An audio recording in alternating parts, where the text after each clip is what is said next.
Bengaluru rave party drugs కేసులో arrest అయిన నటి హేమకు బిగ్ షాక్ తగిలింది. మూవీ ఆర్టిస్ట్ అసోసియేషన్ ఆమెను సస్పెండ్ చేసింది. ఆమె ప్రాథమిక సభ్యత్వాన్ని సైతం రద్దు చేసింది. డ్రగ్స్ కేసులో అరెస్ట్ అయిన హేమ ప్రస్తుతం బెంగళూరులోని పరప్ప అగ్రహార జైల్లో రిమాండ్ ఖైదీగా ఉన్నారు. రేవ్ పార్టీ కేసులో మా పంపిన నోటీసులకు హేమ స్పందించలేదని సమాచారం. డ్రగ్స్ కేసులో వివరణ ఇచ్చేంత వరకు హేమపై మా సస్పెన్షన్ కొనసాగనుంది.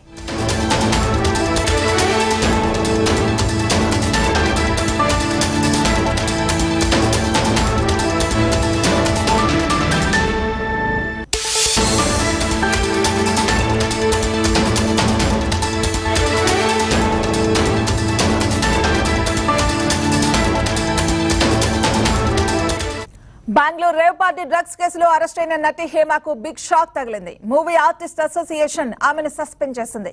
ఆమె ప్రాథమిక సభ్యత్వాన్ని సైతం రద్దు చేసింది. డ్రగ్స్ కేసులో అరెస్ట్ అయిన హేమ ప్రస్తుతం బెంగళూరులోని పరప్ప అగ్రహార జైల్లో రిమాండ్ ఖైదీగా ఉన్నారు. రేవ్ పార్టీ కేసులో మా పంపిన నోటీసులకు హేమ స్పందించలేదని సమాచారం. డ్రగ్స్ కేసులో వివరణ ఇచ్చేంత వరకు హేమపై మా సస్పెన్షన్ కొనసాగనుంది.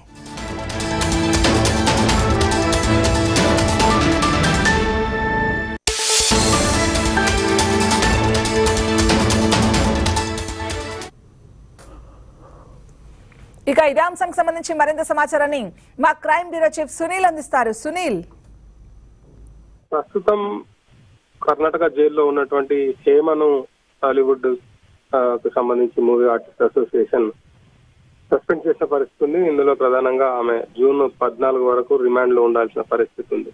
అయితే దీనికి ముందు జరిగినటువంటి పరిణామాల్లో ఆమె బెంగళూరులో జరిగినటువంటి అంటే లాస్ట్ మంత్ 20th బెంగళూరులో ఒక ఫామ్ హౌస్ లో జరిగిన రేవ్ పార్టీలో ఆమె ఉందంటూ వార్తలు వచ్చాయి. ఆ తర్వాత నేను అసలు రేవ్ పార్టీకి వెళ్ళలేదు, హైదరాబాద్ లో ఉన్నాను, చిల్ అవుతున్నాను అంటూ ఒక రాంగ్ వీడియో మెసేజ్ పెట్టడమే కాకుండా ఆమె ఇన్వెస్టిగేషన్ మిస్గైడ్ చేసే విధంగా బెంగళూరులో ఉండి బెంగళూరు పోలీసుల కస్టడీలో ఉండి పక్కన వచ్చి బ్యాక్గ్రౌండ్ ఏదో ఒక సెట్ను బ్యాక్గ్రౌండ్ పెట్టి ఆమె వీడియో చేసి ఇన్వెస్టిగేషన్ మిస్గైడ్ చేశారనేది బెంగళూరు పోలీసుల ప్రధాన ఆరోపణ. ఈ నేపథ్యంలో ఆమె మీద నమోదైనటువంటి కేసుల విషయంలో కేసు నమోదు చేసి నోటీస్ ఇచ్చినప్పటికీ ఆమె రాకపోవడంతో పోలీసులు అరెస్ట్ చేసిన పరిస్థితి ఉంది. అరెస్ట్ అయినటువంటి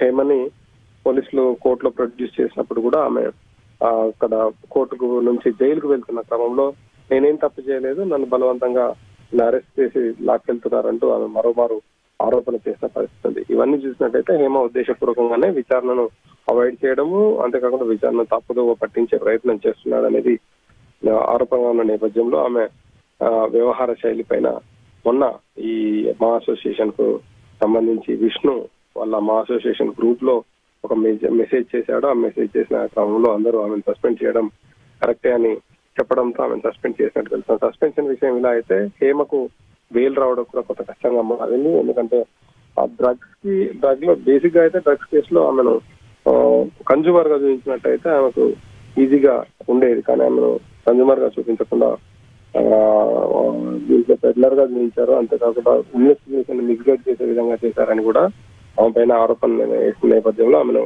జైలుకు పంపిన పరిస్థితి అయితే ఉంది. మరి ఆమె బెయిల్ పిటిషన్ కూడా ఒకసారి బెయిల్ పిటిషన్ వేసుకుంటే విత్డ్రా అయినట్టు తెలుస్తుంది. మరోమారు ఆమె బెయిల్ పిటిషన్ పైన పిటిషన్ వేసేందుకు సమాయత్తం అవుతున్నట్టు మన దగ్గర సమాచారం ఉంది.